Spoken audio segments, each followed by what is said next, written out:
وداعيا إلى الله بإذنه وسراجا وقمرا منيرا. أما بعد فقد قال الله تعالى في كلامه المجيد والفرقان الحميد. أعوذ بالله من الشيطان الرجيم. بسم الله الرحمن الرحيم. قل إن كنتم تحبون الله فاتبعوني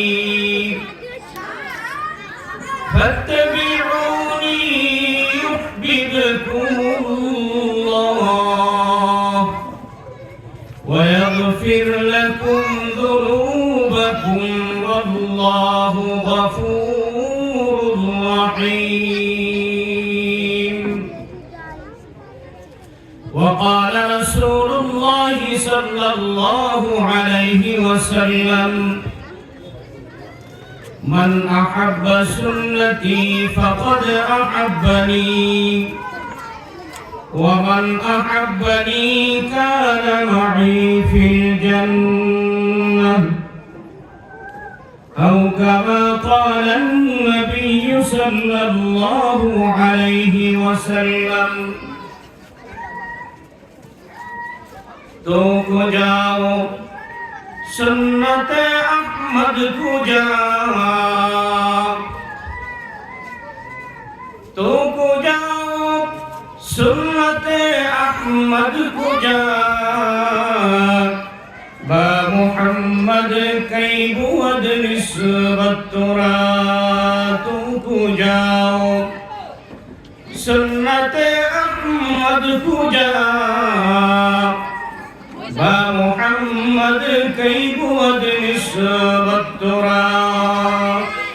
शकरी दो चुपरे अल्लाहुम्मा सल्ली अला मुहम्मद व अला आलि मुहम्मद कमा सल्लैता अला इब्राहीम व अला आलि इब्राहीम इन्नका हमीदुम मजीद।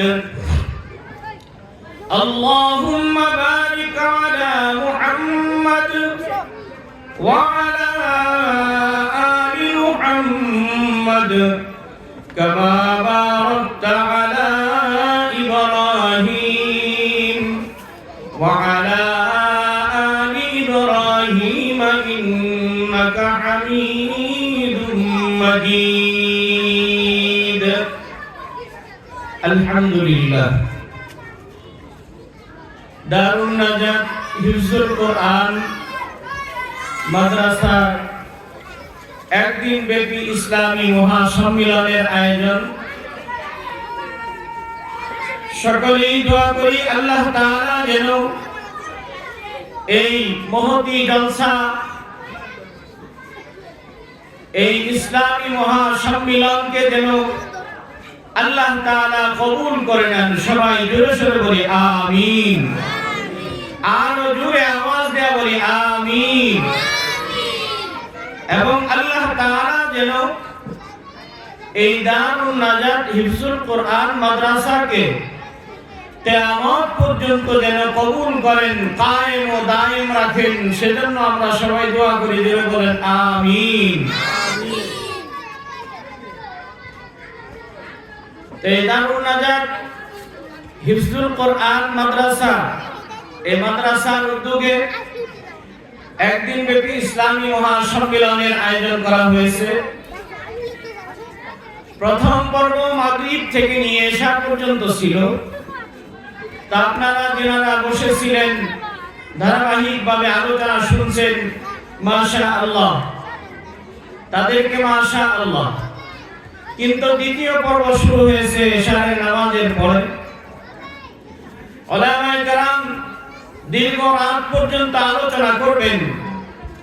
তো আমি রাস্তাঘাটে, দোকানপাটে, বিভিন্ন জায়গায়, বাসা বাড়িতে যারা অযথাই বসে আছেন, গল্প করতেছেন, আমি তাদেরকে দৃষ্টি আকর্ষণ করব, অতি তাড়াতাড়ি আপনারা এই মুহূর্তে জলসা জান্নাতের বাগান এই ইসলামী মহাসম্মেলনে আপনারা যোগদান করুন। আল্লাহ তাআলা যেন সবাইকে এখানে এই মজমায় আসার জন্য তৌফিক দান করেন, সবাই বলেন আমিন। আমার পরে বড় বড় উলামায়ে কেরাম আছেন, দীর্ঘ রাত পর্যন্ত আলোচনা করবেন। তা আমি অল্প সময়ে একটু আলোচনা করব।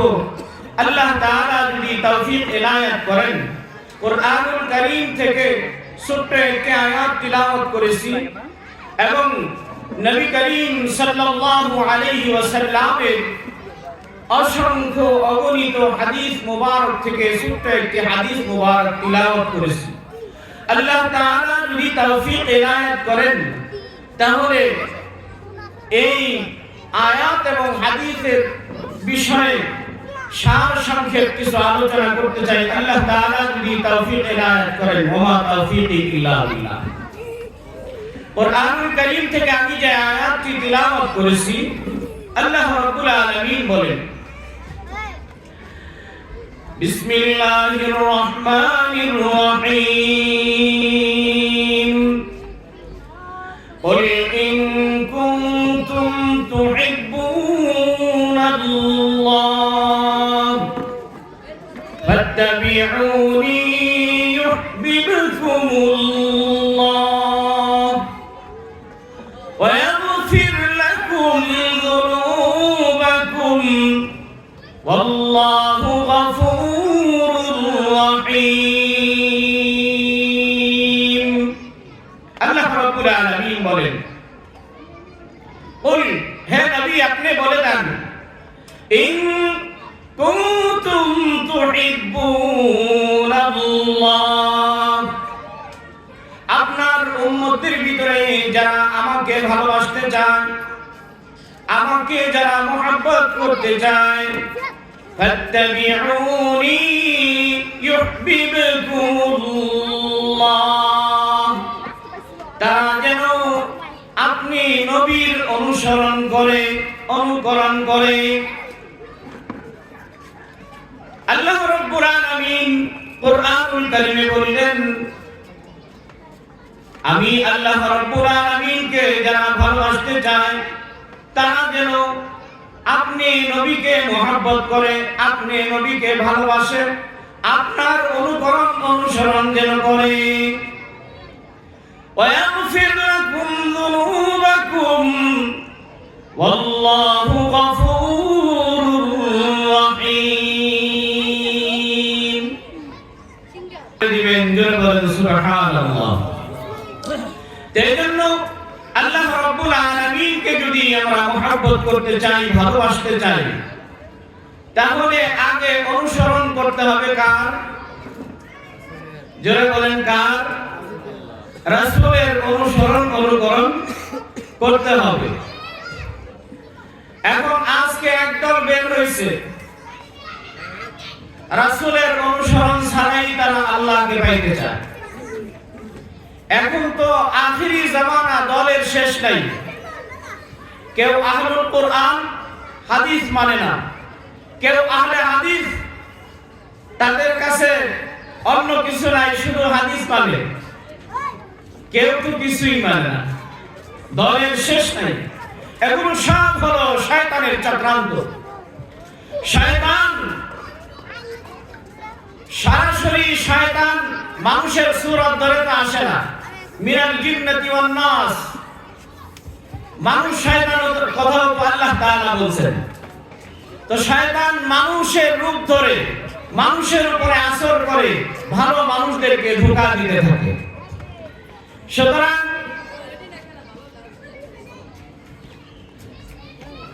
শয়তান মানুষের রূপ ধরে মানুষকে ধোঁকা দিতে থাকে। সুতরাং সেই ধোঁকার মধ্যে আমরা পড়বো না। সবাই রাজি আছি ইনশাআল্লাহ? তো এই জন্য আমি যে আয়াতটি পড়েছি, আল্লাহ তাআলা বলেছেন যে আমি আল্লাহ তাআলাকে যদি কোনো মুমিন নবীর উম্মত আপনি জানেন, আমি আল্লাহকে যদি কেউ ভালোবাসতে চান সে যেন আপনার অনুসরণ করে। রাসূল করিম সাল্লাল্লাহু আলাইহি ওয়াসাল্লাম হাদিসের মধ্যে বলেন, আমার অনুসরণ কিভাবে করবে, আমার ইত্তিবা কিভাবে করবে? নবী করিম সাল্লাল্লাহু আলাইহি ওয়াসাল্লাম বললেন, মান আহাব্বা সুন্নতি ফাকাদ আহাব্বানি ওয়া মান আহাব্বানি কানা মা'i ফিল জান্নাহ। সাহাবায়ে কেরাম রাদিয়াল্লাহু তাআলা আনহুম আজমাইন নবী করিম সাল্লাল্লাহু আলাইহি ওয়াসাল্লামের সংস্পর্শে ছিলেন। নবী করিম সাল্লাল্লাহু আলাইহি ওয়াসাল্লামকে দেখছেন। নবী করিম সাল্লাল্লাহু আলাইহি ওয়াসাল্লামকে দেখে দেখে অনুকরণ করছেন। সাহাবায়ে কেরাম রাদিয়াল্লাহু তাআলা আনহুম আজমাইন রাসূল করিম সাল্লাল্লাহু আলাইহি ওয়াসাল্লাম যেইভাবে খানা খাইছেন সেইভাবে সাহাবায়ে কেরাম খানা খাইছেন। নবী করিম সাল্লাল্লাহু আলাইহি ওয়াসাল্লাম যেইভাবে করে রাস্তা চলছেন সাহাবায়ে কেরাম ওরকম ভাবে রাস্তা চলছেন। নবী করিম সাল্লাল্লাহু আলাইহি ওয়াসাল্লাম জীবনের শুরু থেকে নিয়ে নবুয়তির জিন্দেগীর শুরু থেকে নিয়ে মৃত্যু পর্যন্ত যেই যেই কাজগুলো যেইভাবে করেছেন সাহাবায়ে কেরাম সেইভাবে করেছেন। কিন্তু নবী আলাইহিস সালাম যখন ওয়াফাত হয়ে গেলেন, দুনিয়ার জমিন থেকে বিদায় নিয়ে গেলেন, এখন নবী সাল্লাল্লাহু আলাইহি ওয়াসাল্লামকে যেমন আমরা দেখতে পাইতেছিলাম, আমরা মক্কায় যাই, মদিনায় যাই, নবীর রওজা জিয়ারত করি, নবীর ঘর পর্যন্ত তওয়াফ করে আসি। নবী যে রাস্তায় যে রাস্তা চলছেন ওই রাস্তায় আমরা ঘোরাফেরা করে আসি, কিন্তু আমাদের নসিব হয় না প্রিয় নবী মুহাম্মদুর রাসূলুল্লাহ, জোরে বলেন সাল্লাল্লাহু আলাইহি ওয়াসাল্লাম, জোরে আওয়াজ দিয়ে বলেন সাল্লাল্লাহু আলাইহি ওয়াসাল্লাম। আমাদের প্রিয় নবীর চেহারা খানা দেখার আমাদের নসিব হয় না। তার কারণ রাসূল করিম সাল্লাল্লাহু আলাইহি ওয়াসাল্লাম ওয়াফাত হয়ে গেছেন, রওজার ভিতরে শুয়ে আছেন। সুতরাং আর যদি কেউ নবী করিম সাল্লাল্লাহু আলাইহি ওয়াসাল্লামকে বাস্তব জীবিত দেখতে চায় তাহলে সম্ভব? কথা বলেন সম্ভব না। এজন্য আমার আপনার নবী আখিরি নবী জনাবে মুহাম্মদুর রাসূলুল্লাহ, যারা বলেন সাল্লাল্লাহু আলাইহি ওয়াসাল্লাম আমার আপনার জন্য সুবিধা রেখে গেছেন। নবী করিম সাল্লাল্লাহু আলাইহি ওয়াসাল্লামকে কিভাবে মহব্বত করা হবে, রাসূল সাহাবায়ে কেরাম মহব্বত করছেন, রাসূলকে খানা খাওয়াইছেন, রাসূলকে রাস্তা চলার জন্য সহজ করে দিয়েছেন, রাসূলের সেবা করছেন, রাসূলের জুতা সোজা করে দিয়েছেন, এরকম ভাবে রাসূলকে দাওয়াত করে খাওয়াইছেন। সাহাবায়ে কেরাম রাদিয়াল্লাহু তাআলা আনহুম আজমাইন ওনাদের এই সৌভাগ্য হয়েছে, কিন্তু আমরা তো সেই সৌভাগ্য থেকে বঞ্চিত।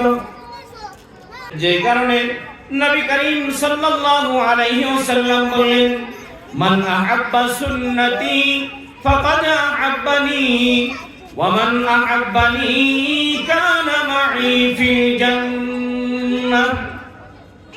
ও আমার আখিরি জামানার উম্মত, যারা আমাকে দেখবে না, সাহাবায়ে কেরাম রাদিয়াল্লাহু তাআলা আনহুম আজমাইনের পরে নবীর ওয়াফাতের পর থেকে নিয়ে কিয়ামত পর্যন্ত যত উম্মত আসবে রাসূলের, আল্লাহ রাসূল সাল্লাল্লাহু আলাইহি ওয়াসাল্লাম সমস্ত উম্মতদের জন্য ঘোষণা দিয়ে দিলেন, ও আমার আখিরি জামানার উম্মত, তোমাদের জন্য জান্নাত, আমার সাথে আমার পাশে জান্নাতে থাকার সৌভাগ্য হবে যদি তোমরা আমার সুন্নতের উপরে উঠতে পারো।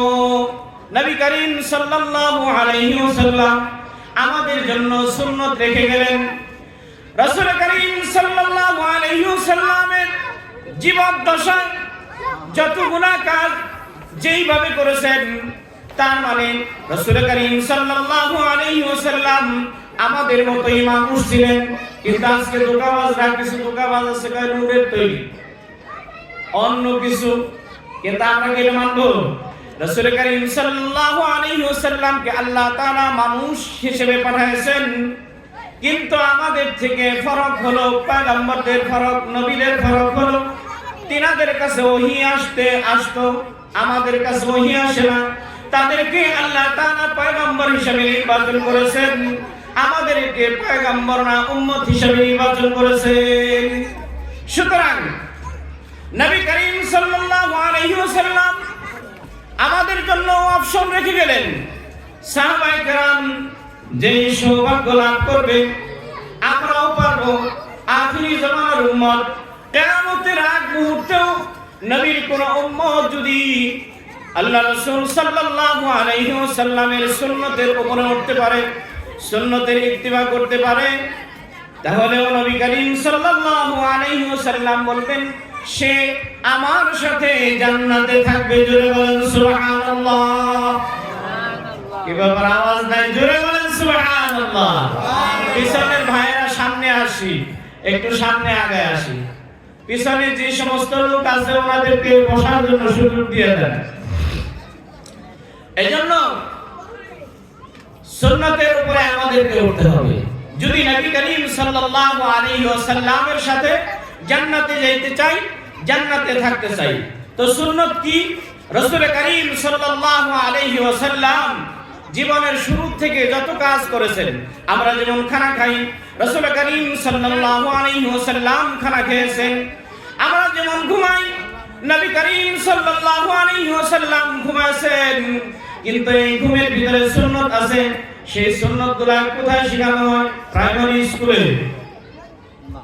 গানের আসরে আমার সাথে কথা বললেন, গানের আসরে, হ্যাঁ, চকে পাথরে কামলা, রিকশাওয়ালা, কুলি মজদুরেরা শিখায়।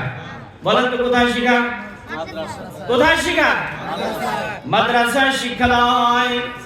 সুতরাং এই মাদ্রাসাকে মহব্বত করতে হবে, নিজেদের সন্তানকে মাদ্রাসায় ভর্তি করতে হবে। আজকে যুক্তি দেখায়, কারণ হুজুর আমার ছেলে শিক্ষিত বানাইছি, কোরআন শিখাইছি। কি কোরআন শিখাইছি? হুজুর প্রাইভেট উস্তাদ রেখা কোরআন শিখাইছি, কোরআন 3 খতম দিছে, মাশাআল্লাহ। আবার এদিকে স্কুলে পড়াইতেছি, এ ডাক্তার হবে, ইঞ্জিনিয়ার হবে, ব্যারিস্টার হবে, অনেক টাকাও কামাইলো। তো কি জানি এক ঢিলে 2 পাখি, ঠিক কথা আছে না? এক ঢিলে 2 পাখি।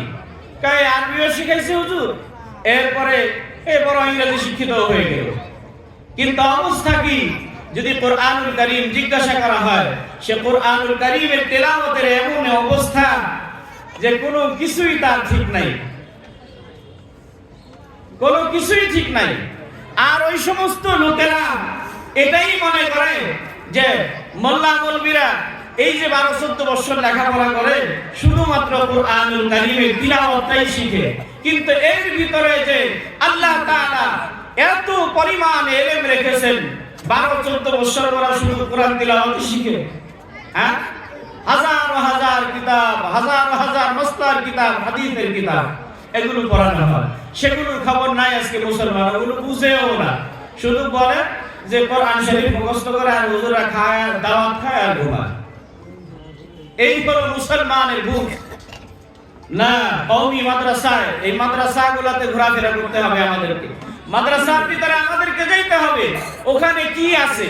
যেই মৌমাছির চাকের মধ্যে মধু আছে, আমি সারা জিন্দেগি শুধু মনে করলাম মৌমাছি মানুষকে কামড় দিলে শুধু গান ফুইলা এরকম বড় হয়ে যায়, শরীর ফুইলা মোটা হয়ে যায়, শরীর ব্যথা করে। কিন্তু না, আমি খবর নেই মৌমাছির চাকের ভিতরে যে সুস্বাদু মধু আছে। উলামায়ে কেরামদেরকে আজকে বিজাতিরা, বিধর্মীরা, ইসলামের শত্রুরা এই কওমি মাদ্রাসা এবং মাদ্রাসার উলামায়ে কেরামদেরকে বাচ্চাদের কাছে, মূর্খদের কাছে, যারা দ্বীন শিখে নাই, সাধারণ মুসলমানদের কাছে এমন ভাবে পচাইছে, এমন ভাবে জিনার পাত্র এদেরকে বানাইছে যে সাধারণ মুসলমান, সে দাবি করে মুসলমান, কিন্তু মুসলমানের সন্তান, মুসলমানের স্ত্রী, এরা যখন কোন আলেমকে দেখে তখন আলেমকে দেখে ভয় পায়, বলে যে এটা জঙ্গি, এটা মানুষ হত্যা করে, মানুষকে গুলি করে মেরে ফেলে। এই ধরনের আজকে অবস্থা। এমন কি